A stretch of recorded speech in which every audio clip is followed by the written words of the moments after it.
Good morning to all our viewers. On behalf of VIT Bhopal University, I, Sanya, welcome you all to the second lecture of a planned lecture series of the Science Week. This event is catalyzed and supported by National Council of Science and Technology Communications, NCSTC, Department of Science and Technology, Government of India, Madhya Pradesh Council of Science and Technology. In India, National Science Day is celebrated on 28th February to commemorate the discovery of Raman effect by Dr. C.V. Raman.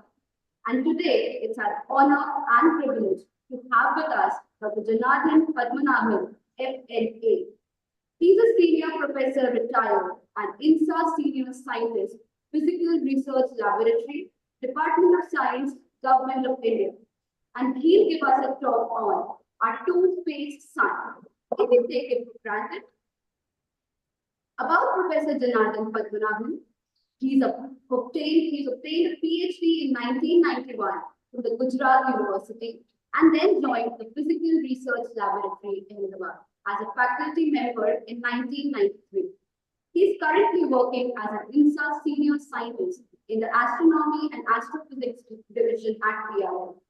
He was formerly the Dean at PRL and the Principal Investigator from 2008 to 2020 of the Aditya Solar Wind Particle Experiment, a payload on board the Indian Space Research Organization's Observatory class Aditya L1 mission, and that was launched on 2nd September 2023 to study the sun. He is also a member of the science team of the X-ray Solar Monitor on board India's Chandrayaan-2 mission. This research covers a wide range of interests from radio studies of the sun and the solar wind, solar magnetic fields, and space weather, to radio observations of comets, studies of exoplanets, experimental studies of astrochemical ices, and shock processing of molecules. He is an elected fellow of Indian National Science Academy in Delhi. He has been awarded the Alexander von Humboldt Fellowship in Germany 1996-97. He is a recipient of a Vikram Sarabhai Research Award in Space Sciences 2003 and the ISRO Merit Award for Outstanding Contributions to ISRO's Space Program and Space Sciences 2015. He has held visiting professor positions at the University of Maryland, USA, the Institute of Space Earth Environmental Sciences, Nagua, Japan, and the National Institute for Space Sciences, Brazil. He has over 100 publications in peer-reviewed national and international journals. We again welcome you, sir, and over to you now.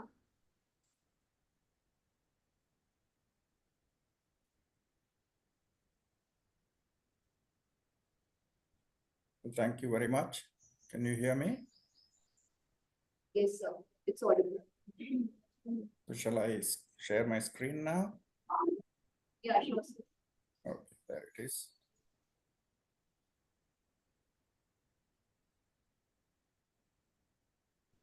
It is visible, so you can begin this.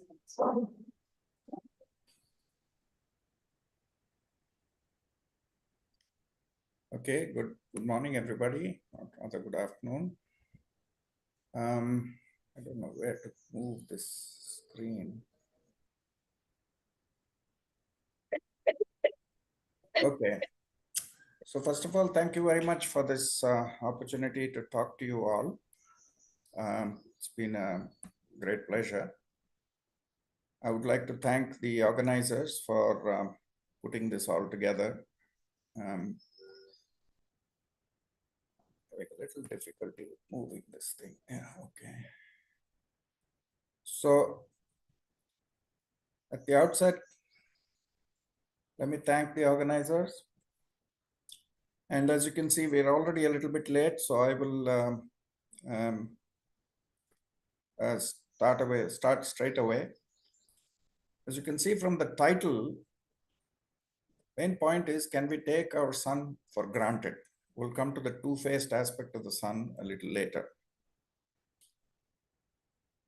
For most people in this world, the sun has been around for billions of years and it will be around for another 5 billion years or so.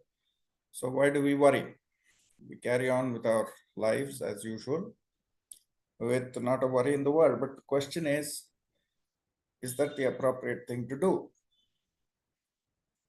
The other thing is, maybe we don't realize how large these numbers are. When you say the sun will be around for 5 billion years, billion with a B as in Bombay. Now, if one were to count from 1 to a billion, saying one number per second, 24/7, it will take you 32 years to count to a billion. That's how large this number is. Okay. So if the sun is going to be around for 5 billion years and our lives, generations and generations, are only in few thousands of years, tens of thousands of years, do we really need to worry? So I'll address that later in the rest of the talk, but let's come down to today, the 29th of February, and its significance. In the introduction, we all know that we are gathered on this day every year to honor the memory of C.V. Raman and his discovery of the Raman effect, which received the Nobel Prize in 1930. But apart from that, here you can see the discovery was basically made on 28th of February, 1928. And the very next day, he announced this discovery. And this is the first paper that came about the discovery in the Indian Journal of Physics. Okay. And he delivered an inaugural address to the South India Science Association on 16th of March, 1928 about this. And he began his talk by saying, I propose this evening to speak to you on a new kind of radiation. Later that month, the result was published in the journal Nature on 31st March. And in this Indian Journal of Physics paper, I've quoted, the line spectrum of the new radiation was first seen on 28th February. The observation was given publicity the following day. So there, here in this picture here, Raman is holding the Nobel citation in his hand. And it's one of the rare pictures where you see him without a turban. Okay. And I have a certain kind of personal connection to this whole event because of the following. Seen here in this picture below is C.V. Raman in the middle, his wife to the right, and the gentleman in the suit is my father, Padmanabhan, who worked with C.V. Raman from 1947 till the day he died. Then he continued to work. He was an optical technologist. So I have a very personal connection to Raman and the Raman Institute and Bangalore and so on. And since this discovery was actually announced on the 29th of February, and today is the 29th of February, a leap year. It was a leap year then, it's a leap year now. So it's a pleasant coincidence. So let's move on. I'm going to speak to you today about the sun and sunspots and solar magnetic fields and so on. So sunspots were first observed by Galileo Galilei. And he said that the sun is imperfect. There are spots on the surface of the sun where they're produced and dissolved. Okay, and they're carried around the sun. Now, this was done in 1613. And one should bear in mind that just a mere 10 years before that, one of his collaborators had been burnt alive, Giordano Bruno, for saying that, the stars in the sky are all probably like our own sun, and they may have planets moving around them. For this statement, he was burnt alive. So it took a lot of guts for Galileo Galilei in those days to go against the church and actually say that here is a heavenly body which is imperfect, which has dark spots on it. And on the panel next to it, I've shown a close-up of a sunspot region. And this dark black circle here is roughly the size of the Earth in comparison to a single sunspot region on the sun. Okay.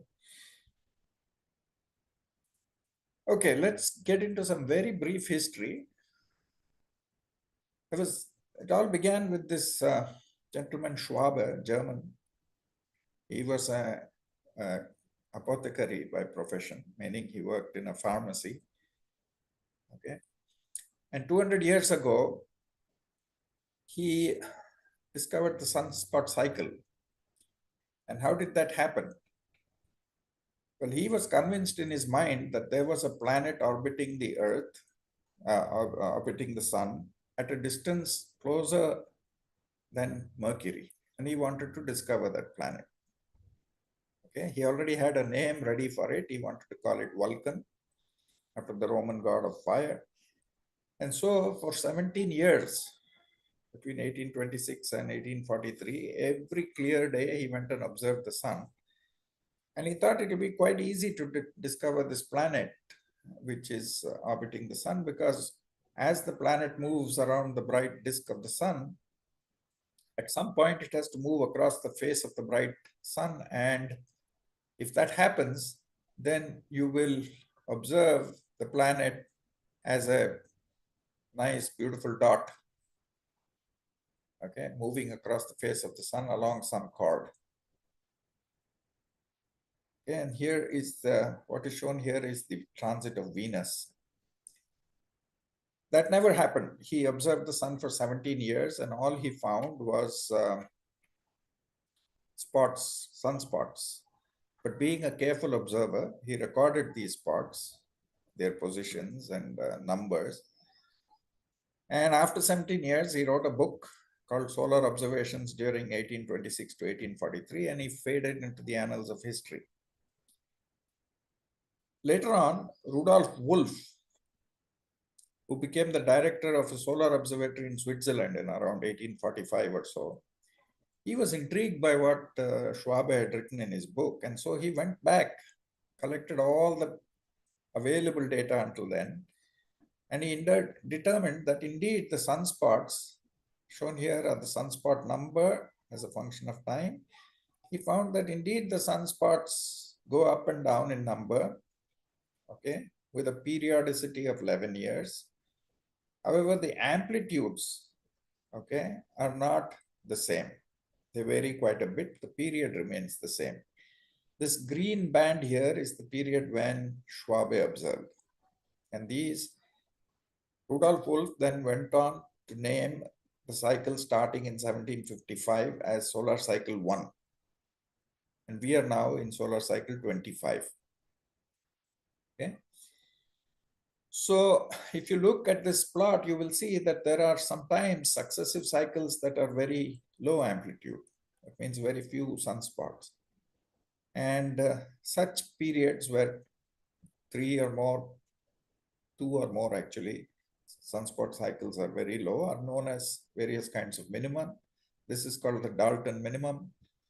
And the next big step was taken 100 years ago when George Eberly Hale discovered that sunspots were regions of very strong magnetic fields. Okay. So this was a tremendous discovery because it moved magnetic fields out of the Earth and into space. And it scaled these up to the size of the sun.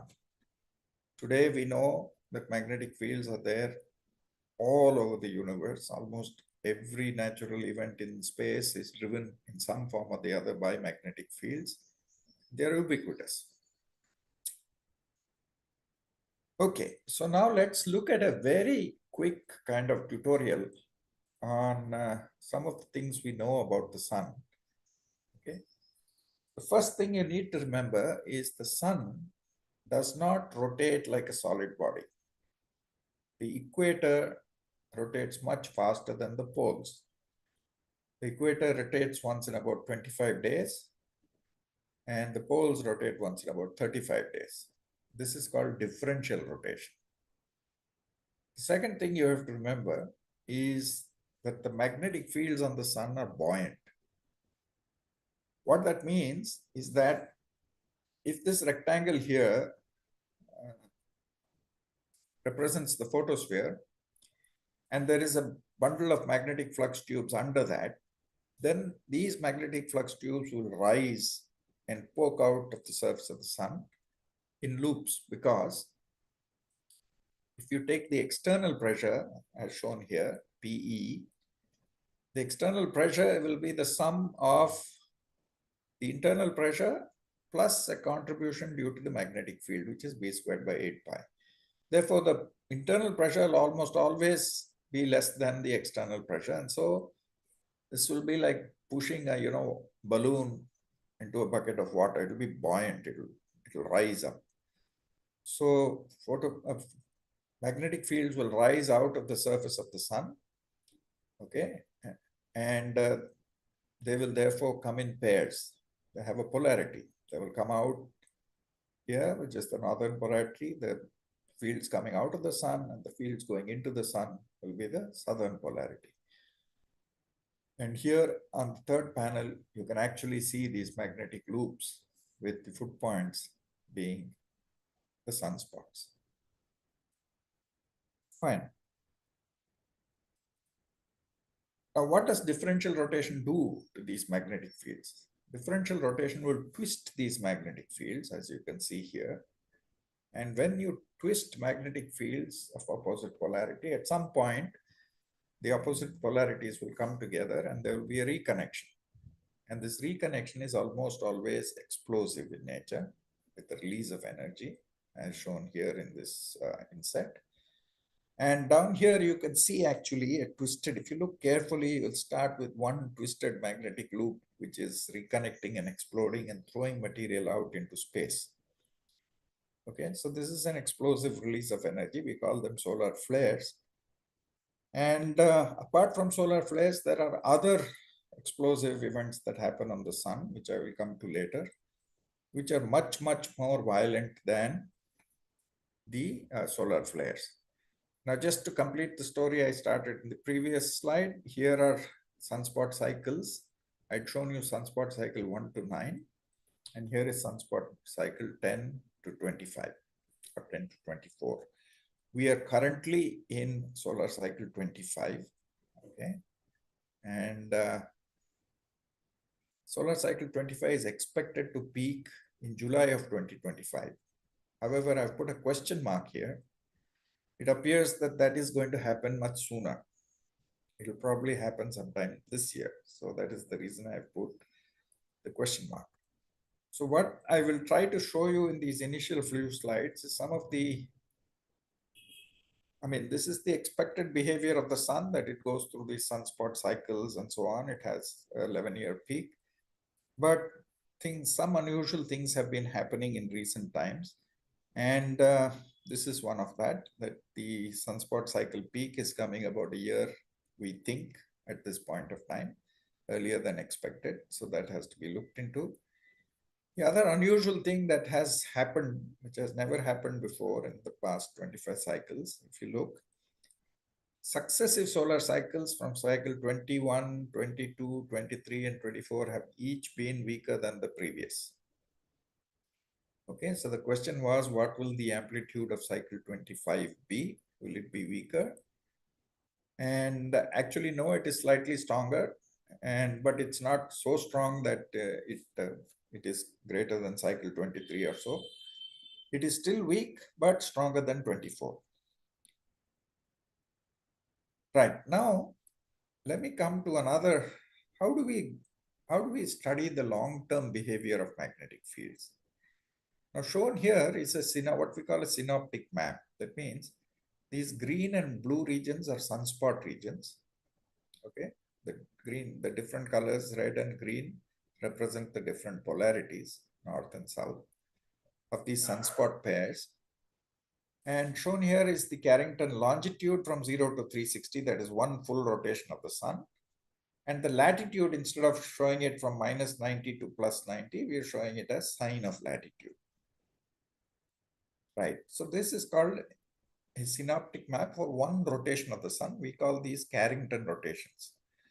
So I don't know which particular Carrington rotation this was. You can see the sunspot cycle started in 1755. So counting from there, every rotation of the sun, you'll know where we are. Now, what we can do with these synoptic maps, if we want to look at the long-term behavior of the sun, is to collapse these synoptic maps into a 1 degree strip. Okay. So here I've collapsed the above into a 1 degree strip, the sign of latitude, and this is just 1 degree wide rather than 360 degrees. Now, if I place all of these 1 degree strips next to each other, okay, I can generate a map which looks like this. So this is simply generated by putting all those 1 degree strips of every Carrington rotation here starting from 1975 to 2010. Okay, but the magnetic flux in this map has been limited to plus minus 10 Gauss so that you can see the faint features.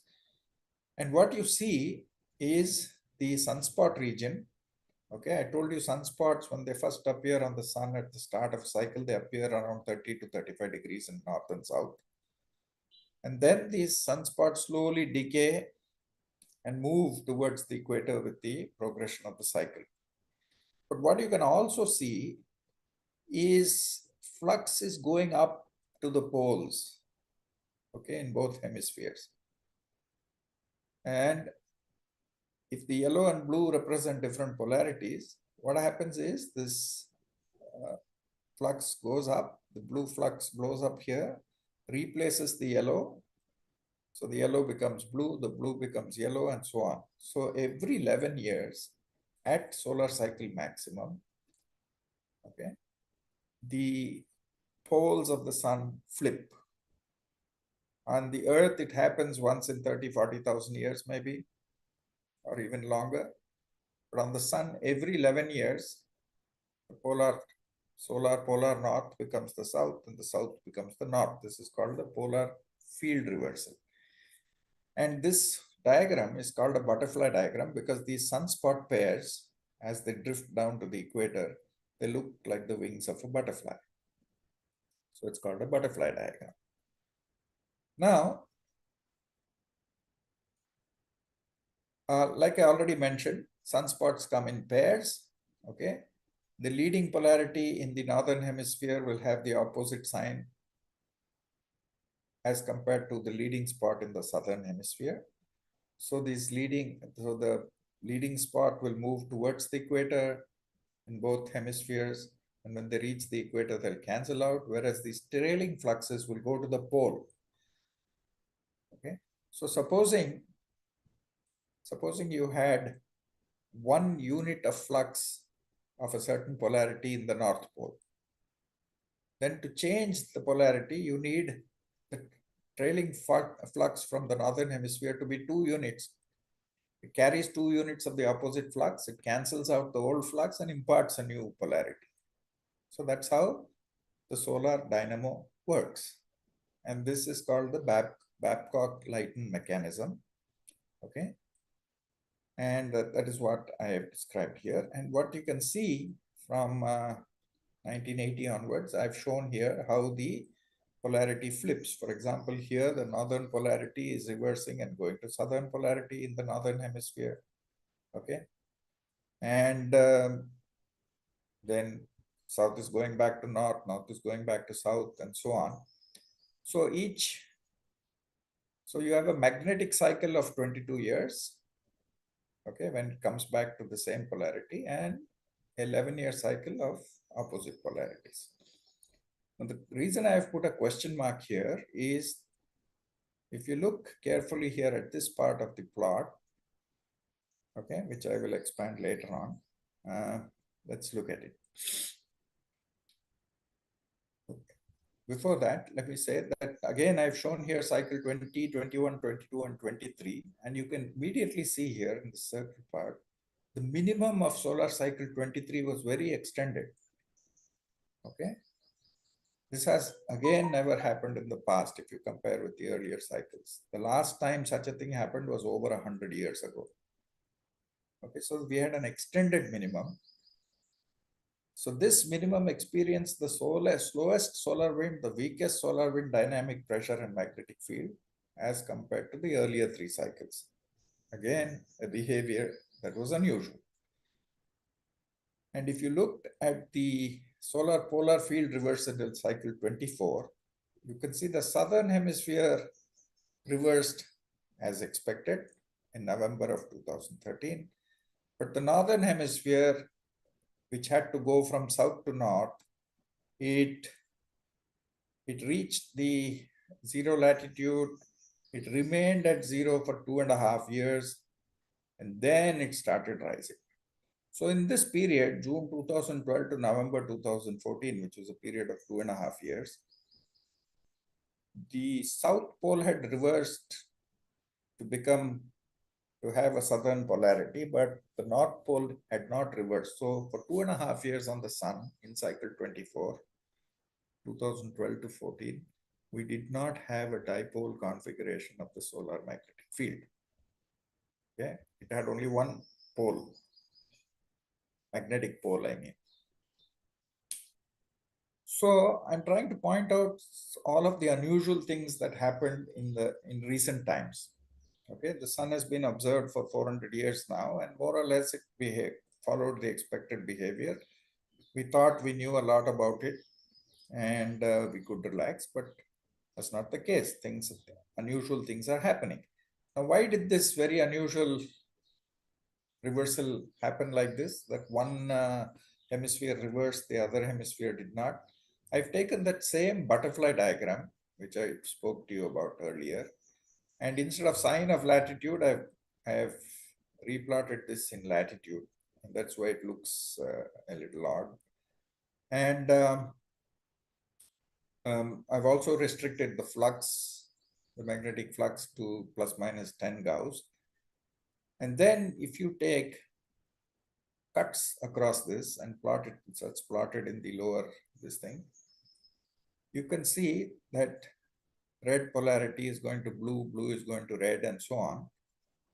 But if you look at that expanded part in cycle 24, okay, blue should have gone, this is blue, red, blue, which are, now it should all be red. But you can see there are a lot of wrong polarity flux reaching the poles. Okay. So why this happened, we do not know. But because the wrong polarity trailing flux reached the poles, the cancellation did not occur in the northern hemisphere. And so it had to wait for 2.5 years before more flux actually of the proper polarity came to reverse the field in the northern hemisphere. Okay. Now let us look at this, what I told you about the two-faced aspect of our sun. What I've shown here is a disk. This blue thing is a disk that is blocking out the sun. The sun is behind the disk represented by this white circle. Okay. Such an instrument is called a coronagraph. Now you can carry a coronagraph up into space to create an artificial eclipse of the sun. So what this disk is doing is, just like the moon blots out the sun in a solar eclipse, this disk is doing that and creating an artificial eclipse so that you can photograph and see the atmosphere of the sun, which we call the corona. Now, if you look at how the solar corona behaves in solar minimum and solar maximum, that is the solar maximum, and this is the solar minimum. Okay. If you play it again.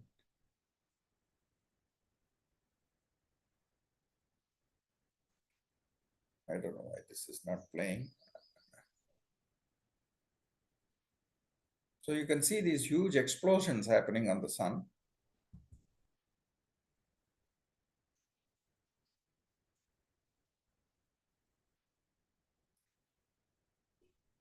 So this is what I call, what I mean by the two-faced sun. During solar maximum, it is very active and it's having these huge ejections of mass and material out of it, which we can very clearly observe with the coronagraph in space.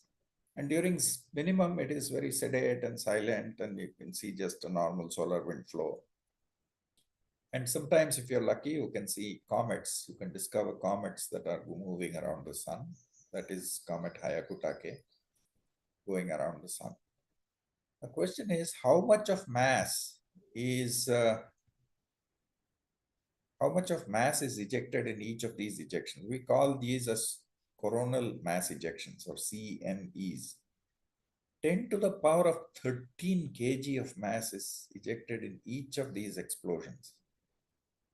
Now, 10 to the 13 kg is 10 billion tons of matter. Okay. If you take one ejection per day, this is equal to 10 to the power of 8 kgs per second. And the solar wind, the material that goes out of the sun, you see, the sun is a ball of gas, and it is trying to equilibrate with the interstellar medium. So for it to equilibrate, material has to flow out of the sun. We call that material the solar wind. So we are actually living in the solar wind. Solar wind flows past the Earth and all the planets, and finally joins up with the interstellar medium at about 60 AU or 100 AU or something like that. 1 AU is the distance between the sun and the Earth. So if the solar wind mass flux is 2 into 10 to the 9 kgs per second, then at solar maximum, CMEs account for about 5% of the total solar wind mass flux taken out of the sun. It's a huge amount. Okay. Now, why should we worry about this? We should worry about this because I said 10 billion tons of matter are coming towards the Earth. Now, if it is directed exactly towards the Earth, now the CMEs that I showed you in the previous slide were going off from the sides of the sun. So it was unlikely that these material will actually directly hit the Earth. But if the CME takes place at the very center of the sun, okay, then this material will expand outwards. And at some point of time, you will see it as a nice circle around the entire disk. So these are called halo CMEs. So when you see a halo CME, it means the material is coming out of the sun directly towards the Earth. And when that material comes traveling at about 2000 kilometers per second, taking 3 to 4 days to reach the Earth, when it comes and hits the Earth's magnetosphere, which is shown here in the left-hand panel, then it can compress the Earth's magnetosphere quite a bit. Okay. Apart from that, the solar wind drags the solar wind magnetic field, the solar magnetic fields into the solar wind. So if there is a southward component of the magnetic field, okay, then there can be a reconnection that happens here because the Earth's magnetic field come out from the South Pole and go into the North Pole. So if there is a southward pointed magnetic field which the CME drags along, then at this point, there can be a reconnection and these field lines will be broken. If these field lines are broken, then highly energetic particles can get into the Earth, into the upper atmosphere of the Earth, and create currents, and all kinds of things can happen, which are determinantal to modern day technology. So this compression of the Earth's magnetic field on the sunward side, okay, is referred to as a geomagnetic storm. Now, what is the typical signature of a geomagnetic storm? That is shown here. If you look, when the material hits the Earth on the sunward side, the Earth's magnetic field on the sunward side compresses. So you have an increase in the magnetic field, after which there will be a huge drop in the magnetic field because I'll explain that to you in a movie. Now, what happens is the typical signature of a CME hitting the Earth is the Earth's magnetic field drops. Okay. And here is a strong or an intense geomagnetic storm where the Earth's magnetic field dropped by about 250 nanotesla on May 2005. Okay, this is characterized as an intense geomagnetic storm. So let's look at what is a geomagnetic storm. Okay, that's the okay, here's that material from the CME coming and hitting here. It has a southward component, so it breaks these magnetic field lines. Okay, and then the solar wind sweeps past the earth to the tailward side, and because of all this material loading those magnetic fields, another reconnection takes place at the tailward side, and all of these energetic particles come along these field lines into the polar regions, interact with the upper atmospheric particles, and create what we call the aurora. The aurora are the bright lights that you see, the northern and northern lights, what do you call? Okay. Northern and aurora borealis and aurora australis. This is simply energetic particles interacting with the oxygen and nitrogen atoms in the upper atmosphere and generating these colorful emissions. Okay, so do we have to worry about these? Point is, in September of 1859, there was a event called the Carrington event, which was observed actually by Lord Carrington. He actually saw a white light flash on the sun, a huge CME leaving the sun. And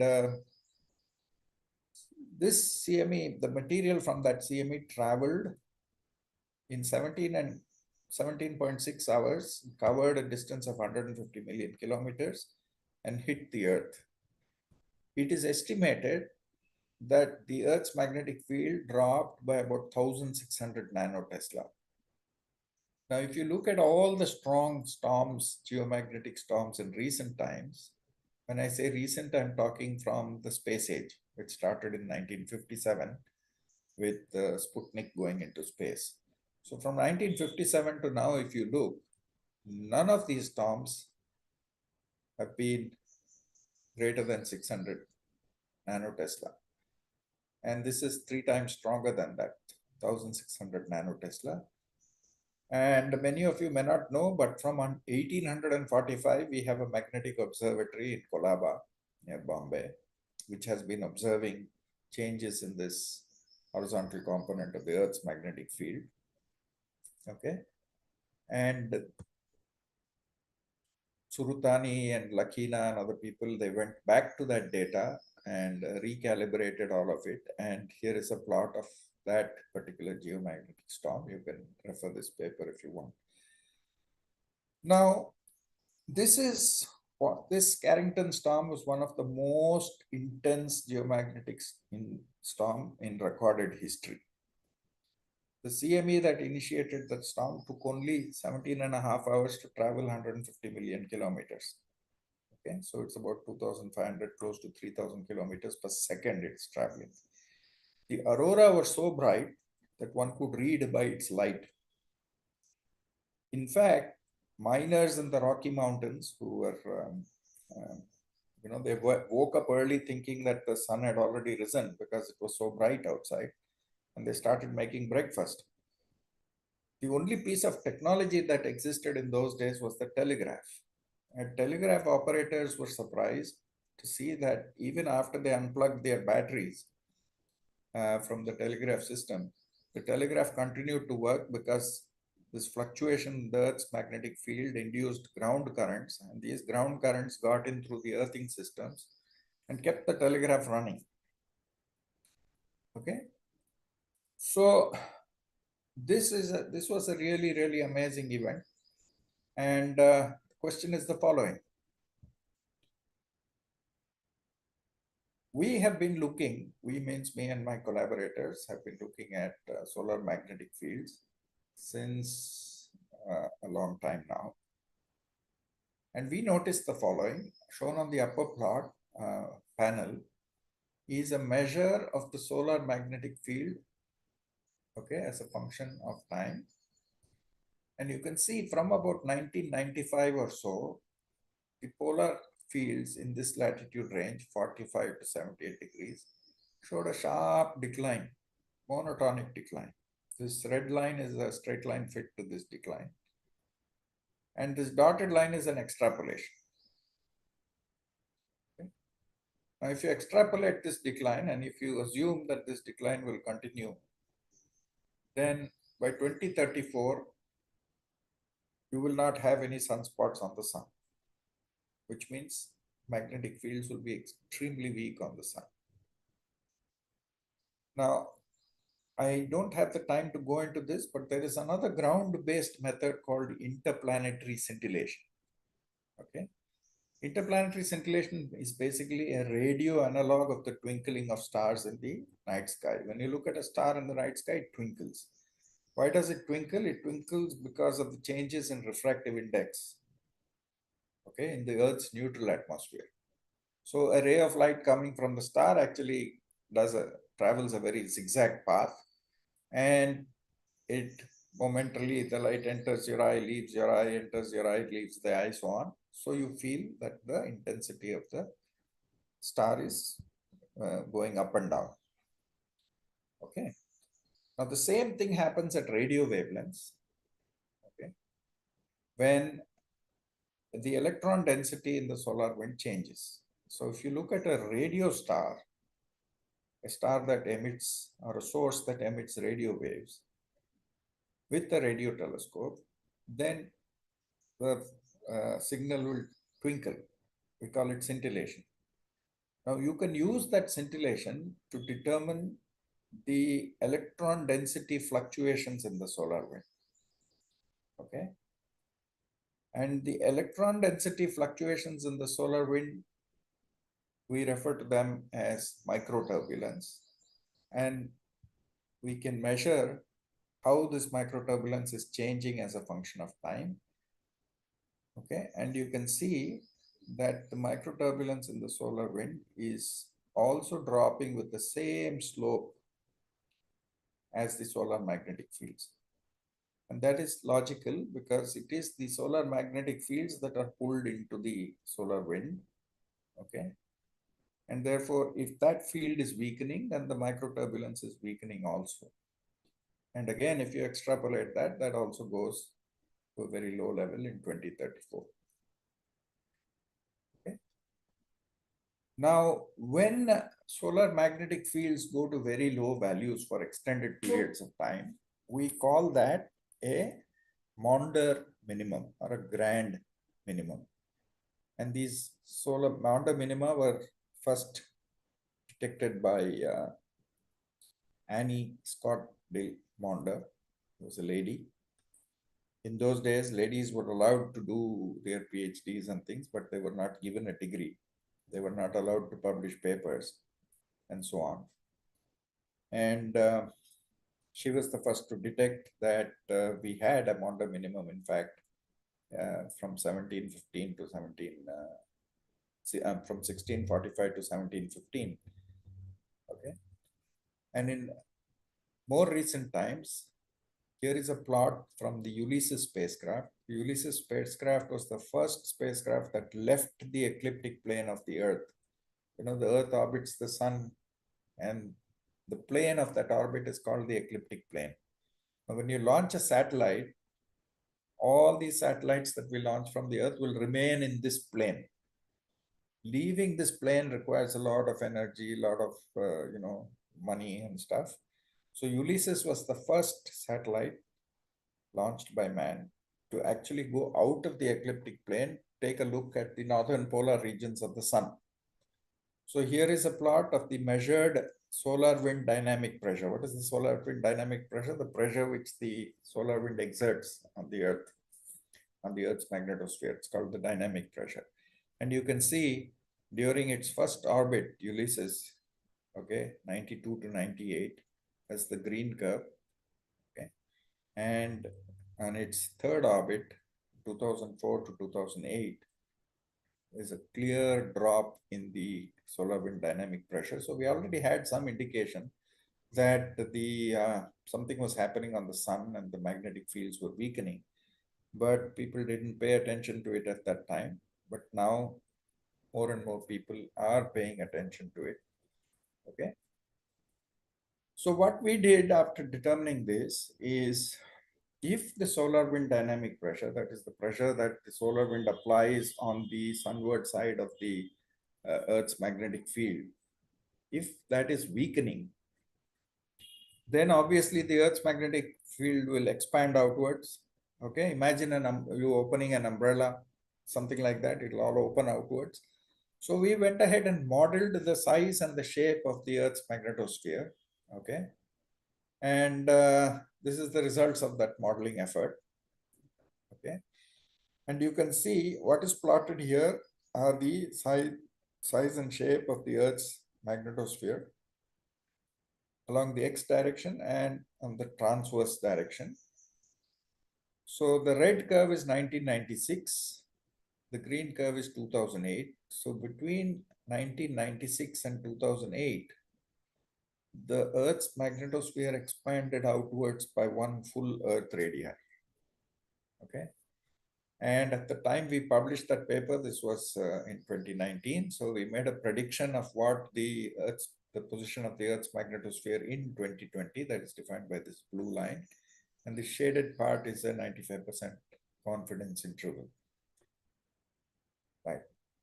So these are all recent, more or less recent, new results that showed how the Earth's magnetosphere has responded to this weakening of the solar magnetic fields. Okay. To convince you a little more, on the y-axis here is the dynamic pressure, solar wind dynamic pressure. And this is the solar polar field in Gauss. Okay.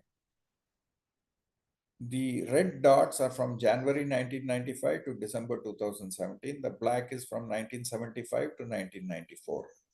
And you can clearly see that 1995 to 2017, the dynamic pressure is much lower than the previous period.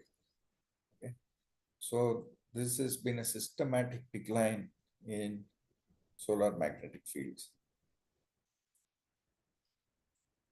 Okay, CME impacts and implication to satellite systems.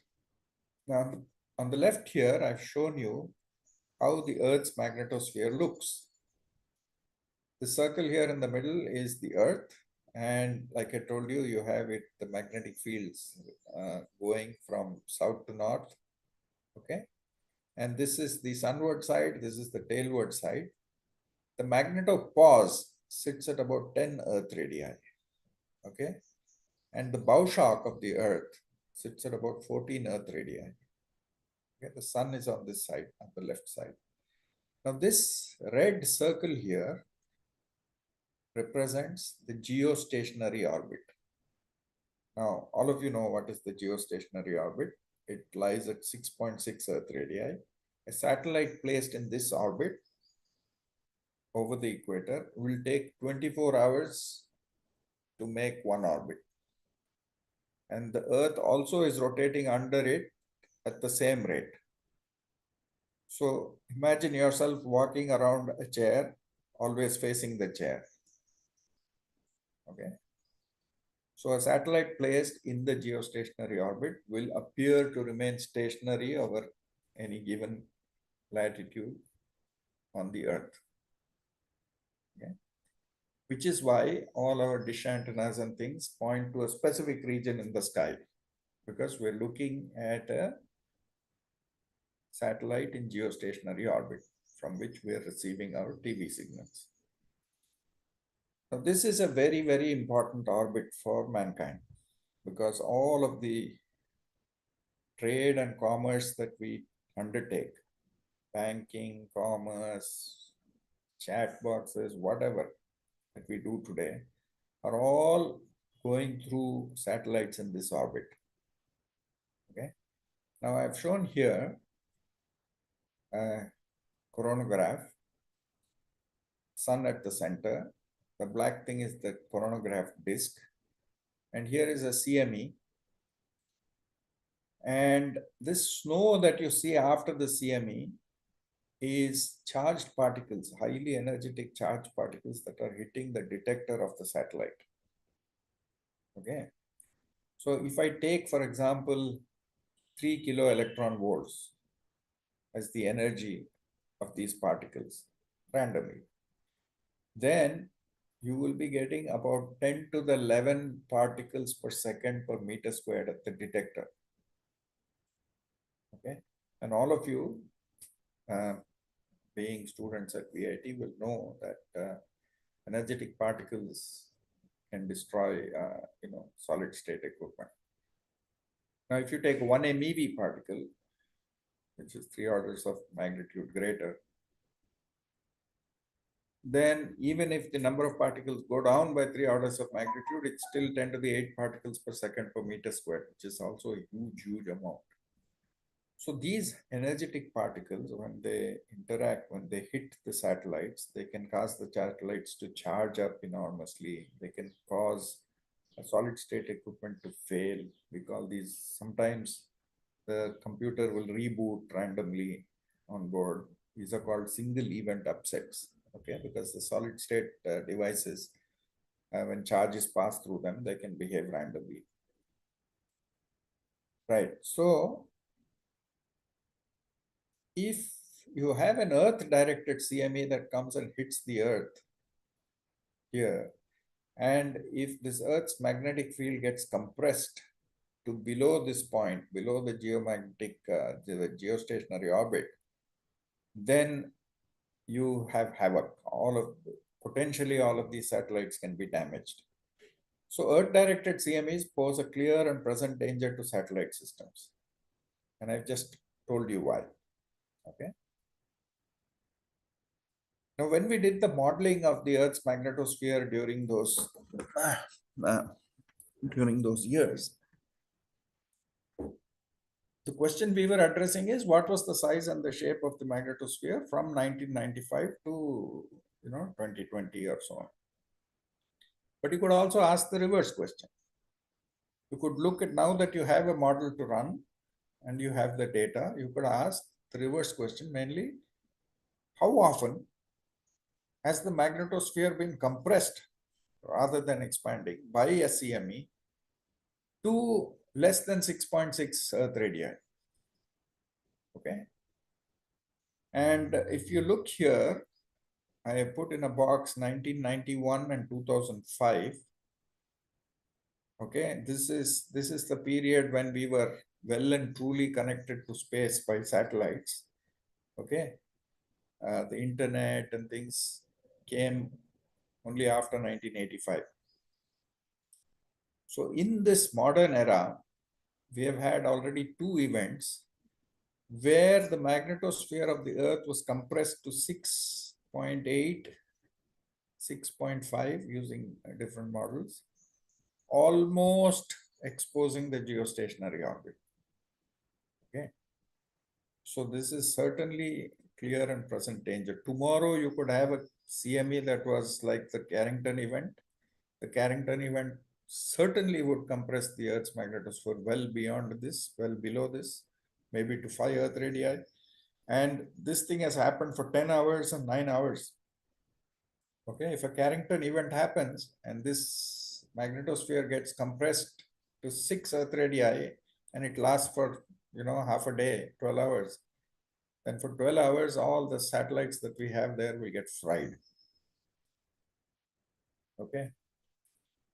Now, just to bring home that point to you more, on this panel, I've shown you every dot here represents a piece of technology launched by mankind into space. Okay, so each dot represents a satellite. This ring is the geostationary orbit. Now, this geostationary orbit, you can see how many satellites there are in it already. And this orbit is controlled by the Big Daddy, United States. If you want to put a satellite in geostationary orbit, you need their permission. And when we wanted to put our geostationary orbits, satellites in orbit, then we got permission for them to place our satellites over Indonesia somewhere, not over India directly, which is why our dish antennas, instead of looking upwards, are looking out to the east. Now, this is a close-up of the low Earth orbit satellites. Okay, those blue patches you see below there are the Earth, is the Earth. So this is how crowded space is, near Earth space is. And if these satellites get destroyed, you can imagine what the consequences will be. Okay. The modern generation today are so hooked into the internet and Facebook and Meta and X and so on and so forth. But the very first thing they do on waking up in the morning, even before they brush their teeth, is to log in, to get online. But that is a minor part. Imagine if all your ATMs all across the world fail, if banking stops, if commerce stops, if navigation stops, all these aircraft that fly, thousands and thousands of aircraft around the globe, they're all using GPS signals for navigation. If that stops, absolute catastrophe there will be. There will be riots on the street. Almost like the end of the world it will be. It's a very catastrophic scenario. So a mission like Aditya L1 is timely. And I have been fortunate enough to be the principal investigator of one instrument on Aditya, which is called ASPEX, the Aditya Solar Wind Particle Experiment. So the aim of the experiment is to measure the energies and directions of these energetic particles that result from flares and CMEs. Okay. Now let's come to the Maunder minimum. Between 1645 to 1715, you can see there were hardly any sunspots. So this was called a Maunder minimum. And what was noticed during the Maunder minimum was that there was a significant cooling observed around the Earth. Okay. The blue represents cold and the red here is the heating. So globally you had a cooling. The Earth was already in what is known as the Little Ice Age in that period. So the temperatures dropped even further. And the Thames River in England froze for the first time in history. Thames River has never been frozen solid. Okay, the canals in Amsterdam froze. Okay, and it became so bad that artists actually started making paintings. And here is a painting from an artist showing the frozen Thames and people, skating on it and so on and so forth. Now, such periods of solar activity minima have been associated with cooling. This Dalton minimum has also seen some cooling, but when you try to look into it, the Dalton minimum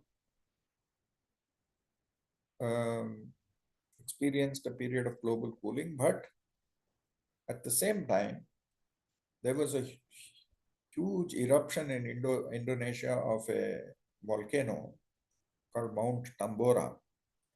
And it is one of the greatest volcanic explosions recorded in the history of mankind. And this put millions and millions of tons of ash and dust and sulfur and so on into the upper atmosphere. And therefore, that also contributed to this cooling. So the point I'm trying to make is when you try to find whether the lowered magnetic activity on the sun is responsible for global cooling, it's very difficult to isolate things like volcanoes and all that, which also add to that. So it's a difficult task to do, and people are looking into it. Now, galactic cosmic rays and sunspot numbers. Okay. When solar magnetic fields weaken, what happens? When it weakens, cosmic ray flux at the Earth increases because magnetic fields deflect cosmic rays. Cosmic rays are very, very high energy particles coming from outside our galaxy towards the Earth. And when solar magnetic fields are strong, that much of flux is not there. When solar magnetic fields are weak, you have more and more cosmic rays. Okay, and so shown here is a plot of the sunspot numbers, okay, which is shown by these light blue shaded regions. And these dark blue histograms are the sunspot less days.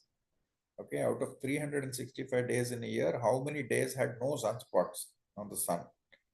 Okay, and in cycle 24, you'll see 274 days out of 365 had no sunspots.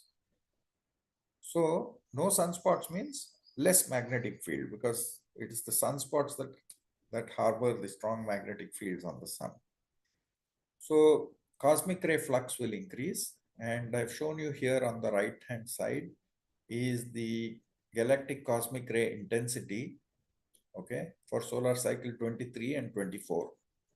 Okay, the blue is cycle 24, the black is cycle 23, and you can clearly see 10 minus 6, 10 minus 7. So clearly, as the intensities have gone up much more in cycle 24.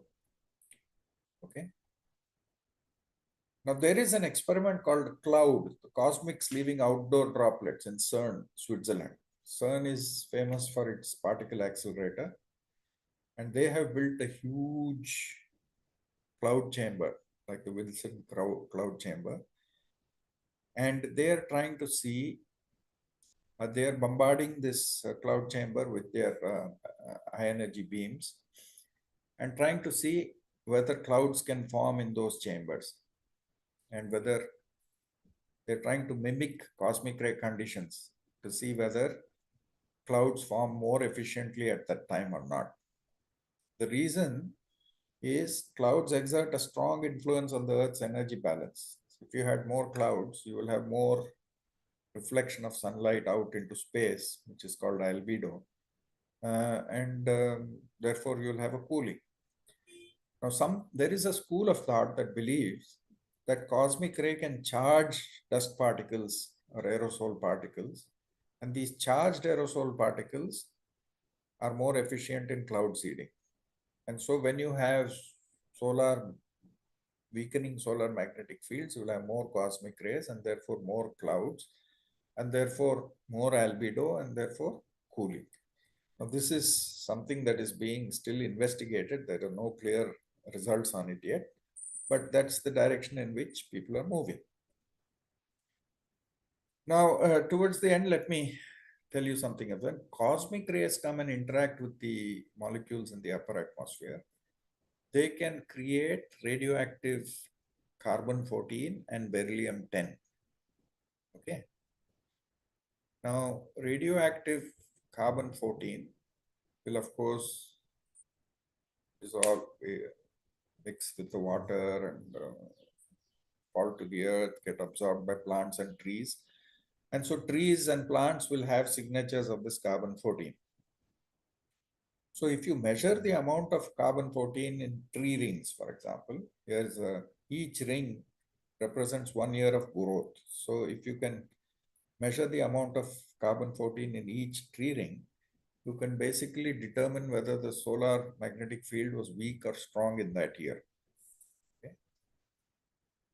Now, in recent times, this is a paper in Nature 2022, very recent. Okay. They found a huge spike in the carbon-14 in 7,176 BCE and 5,259 BCE. 7,176 BCE means 9,200 years ago. So 9,200 years ago, and I've shown only that 7176 plot here of the carbon-14. Okay, there's a huge spike. increase in carbon-14. And what does that indicate? That indicates that there was a huge event like the Carrington event. Okay. And it is estimated that this event was 100 times stronger than the Carrington event that I spoke about. 2 orders of magnitude. Okay. The event was possibly up to 2 orders of magnitude larger than any event during the instrumental period. So you can imagine if something like that happens today, what will happen to us? We will straight away be transported back to the Stone Age. Okay. Apart from that, there have been 3 other unambiguously detected events. Okay. In 660 BCE, that is 2600 or 2700 years ago, and more recently in 774 AD and 993 AD. And this event, the second event here, was 10 times the Carrington event. Okay. So while carbon-14 is taken up by tree rings and can be studied through tree rings, beryllium-10 is preserved in the polar caps of the Earth because it's constantly snowing there. So this beryllium-14 gets deposited there and covered by a layer of snow. So what people do is they make these, they drill these cores of ice. Okay. And they have drilled as deep as 15 to 20 kilometers into the polar ice cap to retrieve these cores. And then they study the beryllium-10 in that. Okay. Same thing. Now, let me give you all of these things that happen to modern day technology as a result of CMEs and flares interacting with the Earth's magnetosphere are referred to as space weather. So today we are in the era of studying space weather. Okay. So let me just give you one example. All of you know that these huge transformers that are there in these power stations which supply cities with power, massive transformers. These transformers are all in an oil bath. Okay. Now you have large currents in the upper atmosphere induced by this fluctuating Earth's magnetic field. Okay. Now this, during a geomagnetic storm, this can induce a voltage in the ground. These are called, create a current in the ground. Okay. Large currents can flow through seawater also, and they can enter our power systems. And since these are DC currents, they won't be detected. They will travel all the way up to the transformer. And they can heat up this oil, and sometimes this oil will catch fire. And these huge transformers will get destroyed. And once one of these huge power generating transformers die, it will automatically trip the entire grid. So you will have a complete blackout in the whole state. Okay. If that event which I showed you earlier happens today, there will be a global blackout instantly. Okay. All power will die. And recovering from that is going to be almost impossible. Now here I've shown you how the temperature of this oil surrounding the transformer increases in a matter of few minutes from 50 degrees to nearly 200 degrees, 180 degrees or so, in a matter of few minutes during a geomagnetic storm. So these are all things that we need to keep in mind. I'm almost coming to the end of my talk. Just wanted to show you where we have placed Aditya. Aditya is here in this L1 point. Okay. Here's the Earth sitting in its own gravitational potential and the sun sitting in a much deeper gravitational potential. Okay. So L1 is like sitting at the top of a mountain. If it rolls a little this way or that way, it will fall into either this potential well or the other potential well. Okay, so it's not a very stable point. It is stable, but not very stable. However, this L4 and L5 are more stable points. Okay. And what Aditya aims to do, if you look here, is shown particle fluence as a function of energy of the particles. And the solar wind energies are finished by about 3 kilo electron volts. Solar wind, but question is then how does the solar wind have particles going to 100 MeV or 10 MeV or 5 MeV and so on? This is a mystery. We don't know what actually accelerates these particles in the region between the sun and the earth, how they gain these energies. So Aditya, our experiment on Aditya is aimed at doing this. We are looking in multiple directions, okay, and measuring energies of these particles. And we're also measuring a ratio of the alpha particles to the proton. Okay. This is a very unique compositional flag because when CMEs happen, it brings in much more alpha particles. So this ratio will go up. So we can use that as a proxy to know when CMEs come, and we can look in different directions to see, figure out what is happening. I'm just wanting to show you, as out of curiosity, this is the L4 and L5 system of the Sun-Jupiter system. Okay, that's the Sun and that's Jupiter, and that's its L4 and N5.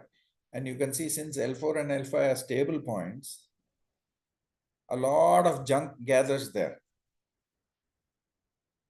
So if we were to want to put a satellite in the Earth's L4 or L5, we'll have to contend with all the junk already sitting there. Okay, so it's not the first thing that one does. Now these L4 and L5 asteroids, actually these are asteroids, they can escape from here and come to the Earth.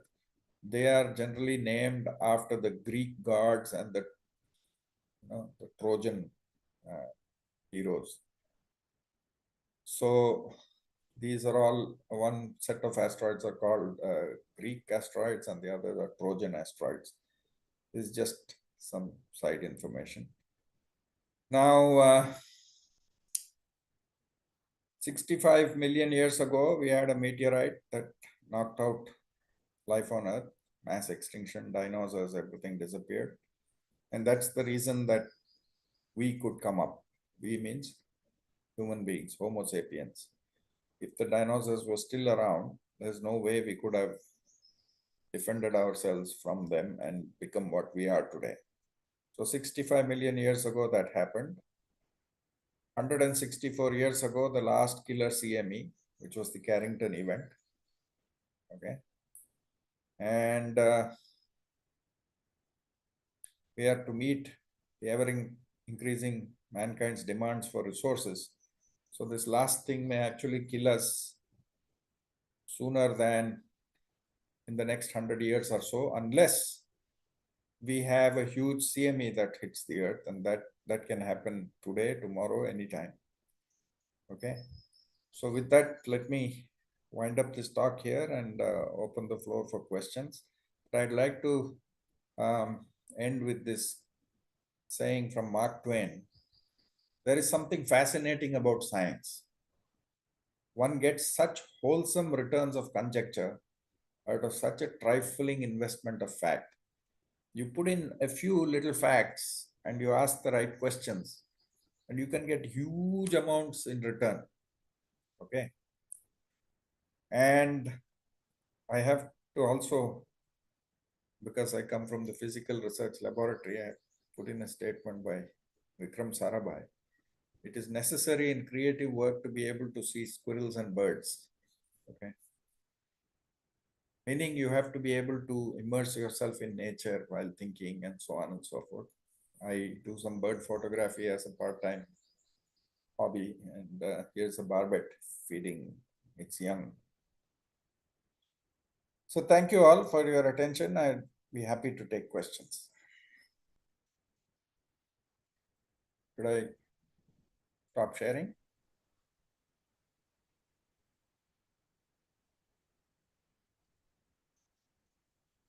Thank you so much, sir. It was really informative, interesting, and knowledgeable session.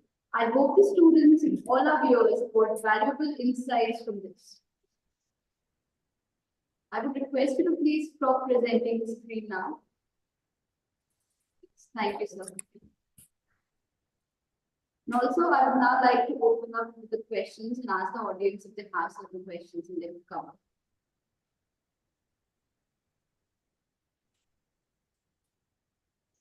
Good morning, sir. Good morning, sir. Yeah. Sir, my doubt is regarding the astrophysics of a star. So, if there is a white star, like not the sun, but a star much bigger than sun, which goes through supernebula, becomes a black hole. There is a very fantastic theory or thesis related to it, like when a black hole is formed, the star implodes and becomes a singularity. And that could. I'm not able to hear you guys properly. Yeah? Can you speak up louder or do something? Turn up the volume. Sir, my doubt is regarding the astrophysics of stars.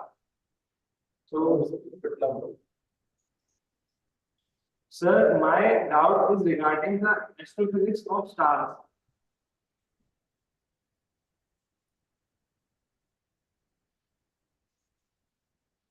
Sir, am I audible? Yes, tell me. Yes, sir. My doubt is regarding the astrophysics of star. It's known that when a star bigger than the sun, like when you're talking about white star, they undergo supernebula. Yes.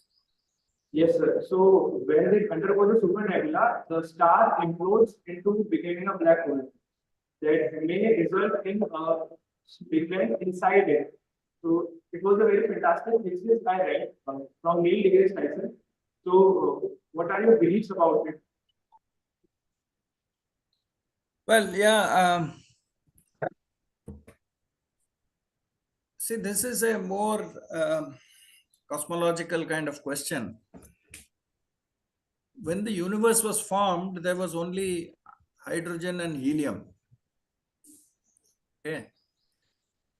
And you know that in your bodies and in the earth and all that, you have things like, I mean, very heavy elements like uranium and whatever, iron and so on. Question is, how did these form? Okay, our sun is burning hydrogen and creating helium. After many millions of years, it will start burning helium into carbon and carbon into nitrogen, so on and so forth. So heavy elements, heavier than hydrogen and helium, are formed inside stars. But if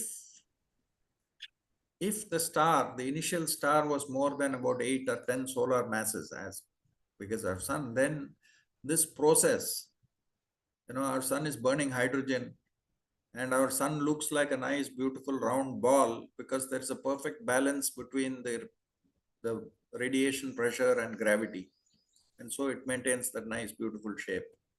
But suddenly, if you run out of fuel, if you run out of hydrogen, what happens? There's no more radiation pressure and the sun will collapse. Okay, it will collapse instantaneously because there's nothing to counteract the gravity. But that collapse will increase the temperature of the core so much that then helium will begin burning. Okay, and the energy released by helium burning is much more than energy released by hydrogen burning. So the sun will expand, become a red giant. Okay, and at that point, it will actually engulf the earth and vaporize the earth. That will be the end of life on earth. So this process will keep on happening.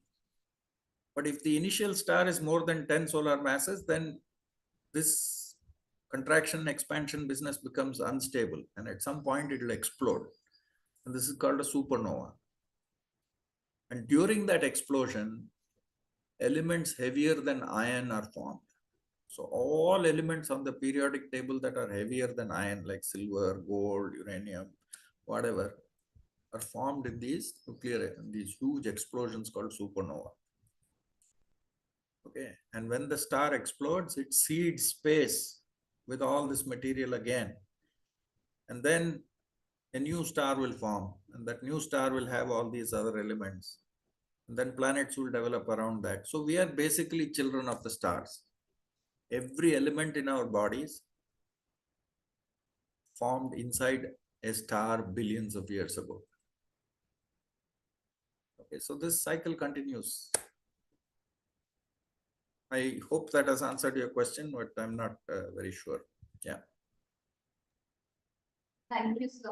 I would ask another one to come up with the question.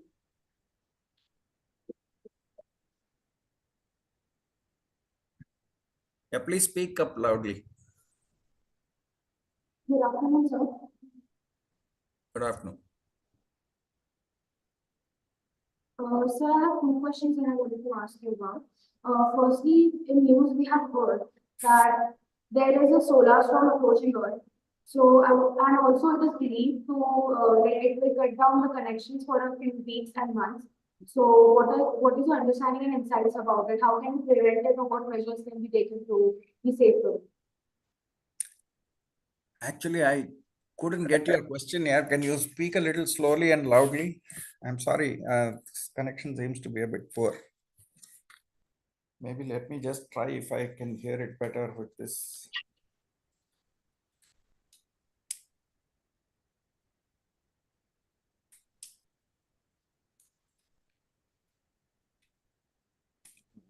Not even. This is also run out of battery. Sorry, okay. Please speak a little slowly so I can follow. So, can you hear me now? Yes, I can hear you. Now, my question is regarding the solar storm approaching Earth in a few years or months from now.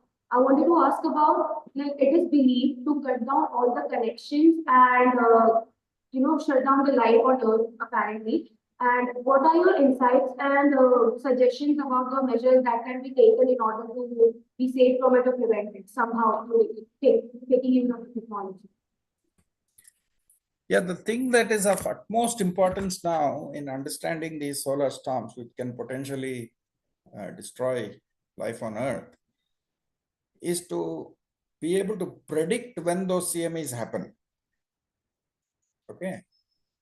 So just like we try to predict when it's going to rain on Earth, which is weather on the Earth, which is a complex thing because there are so many free parameters. Similarly, studying the sun and trying to predict when a particular CME will happen and whether it will hit the Earth or not is a complex process. We are making a lot of progress, but we need to have at least 45 minutes to an hour of time of prediction time. If we get that 1 hour of, if we can say 1 hour before it happens that there's going to be a CME on the sun, then we can shut off our satellites for an hour. We can build our satellites to shield them better or bring down some shields, whatever. Point is, unless and until we understand the physics of how solar magnetic fields work and able to make a mathematical model to predict when these eruptions happen, we're not going to actually solve this problem. So it's important that enough money and time is devoted to this space weather studies so that we understand this and we can take preventive measures. Until and unless a phenomenon is understood properly, nothing can be done. Once you understand something, then okay, okay, something is happening because of this. How do we counteract that? So right now we are still in the early stages of the modeling of how solar magnetic fields reconnect and things, how the solar dynamo works, which I told you. And even after having models that predict the solar dynamo, we get events like I showed you. The solar North Pole doesn't reverse, the South Pole reverses, which goes against the model that we have. So the answer to your question is we have to put in the appropriate physics and develop proper mathematical models to understand the sun so that we can protect ourselves in the future. Sir, I have another question to ask you. Yeah, please go ahead. We know that sun is going under the process of becoming a big giant, which is also a stage of star's life. So it is predicted that it will be huge enough to take in Mercury and Venus, and there won't be livable conditions on Earth. So do you have insights like what would be the approximate time or the time frame that this thing will happen on Earth, and what are the measures taken to sustain life? Yeah, I told you this right in the beginning. Our sun will happily continue doing what it's doing now, burning hydrogen to form helium for another 5 billion years. Okay. I told you if you want to count to a billion at one number per second, it'll take you 32 years to count to a billion. So another 5 billion years. Okay. Is a huge time. What we don't have to worry about it. What we have to worry is what we are doing to our environment. How we are cutting down our forests, how we are polluting our rivers, how we are polluting our atmosphere. All this is happening on a time scale of 50 to 100 years. Okay, your generation, the younger generation, and your children will probably not see any wild animals at all except in zoos, because we're completely degrading that. So don't worry about the sun becoming a red giant. That will happen billions of years later. We have to survive the next 50 years. Okay, and given the kind of people running countries, politicians and all that, I don't think anybody is worried about space weather and stuff. Okay. Yeah. Good afternoon, sir. Good afternoon. Yeah. Speak loudly, please, as loudly as you can. There is a theoretical concept in which we can extract solar energy by placing a ball of solar cells around the sun. So is that possible in reality? And if possible, what are the I'm sorry, I'm not able to hear your question here. You have to speak loudly or get somebody else to ask your question. So can you hear me? Hello? Yes, tell me, talk, please. There is a theoretical concept in which we can extract solar energy by placing ball of solar cells around the sun. So is that possible in reality? And if possible, what are the technologies used for that? See, the best solar panels we can make today are about 15% efficient. Okay. So if we have to increase, I mean, you have gone around the cities and towns and seen houses with solar panels, right? How large they are to power one house. Maybe 10 square meters or so, or 15 square meters. Okay, huge. That's because the efficiency is so low. So you have to first of all make breakthroughs in this solar panel technology. If you can increase the efficiency to say 50% or 30%, then the size of these panels come down. Then you can have many more panels on each housetop. So it's basically you have to invest money in technology. I firmly believe that anything that one can think of, that one can formulate in one's mind, can be achieved if proper focus is put on it. Okay. Just look at what has happened since the space age began. You know, the man went into space and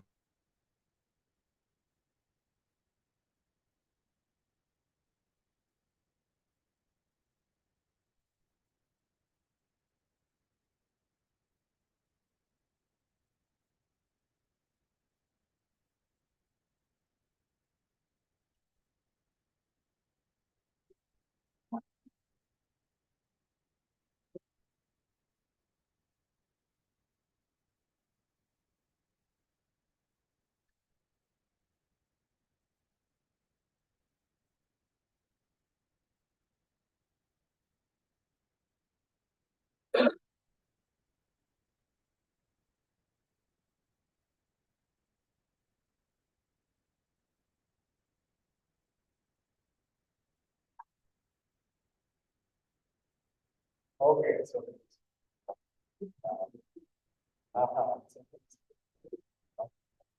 All right.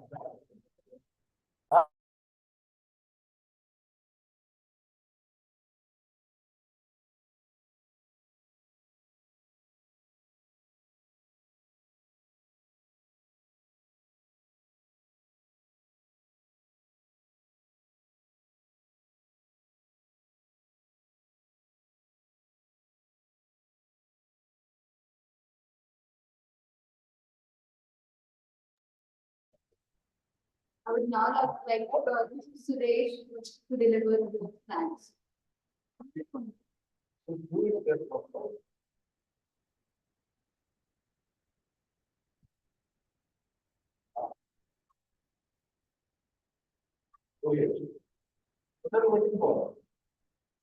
Good afternoon all. The National Science Week is being celebrated at VIT Bhopal University. On this occasion, I would like to thank our Honorable Chancellor, Dr. G. Viswanathan Sir, Vice President, Mr. Shankar Viswanathan Sir, respected Assistant Vice President, Ms. Kadambari S. Viswanathan Ma'am, for their guidance and leadership, which is helping us in organizing such impactful events.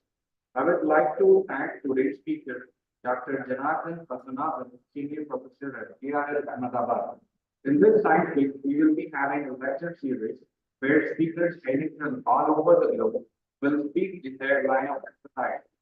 I thank them for accepting our request to participate in this extended celebration week. In this continuation, I would like to extend my sincere thanks to the VIT Bhopal administration, teams, directors, faculty, colleagues, students, and all the participants of National Science Week.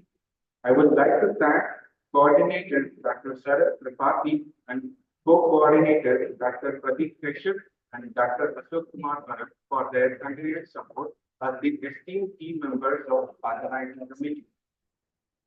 The Science Week celebration at VIT Bhopal is catalyzed and supported by National Council for Science and Technology Communication, Department of Science and Technology, DST, New Delhi, and Madhya Pradesh Council for Science and Technology, MPCOST.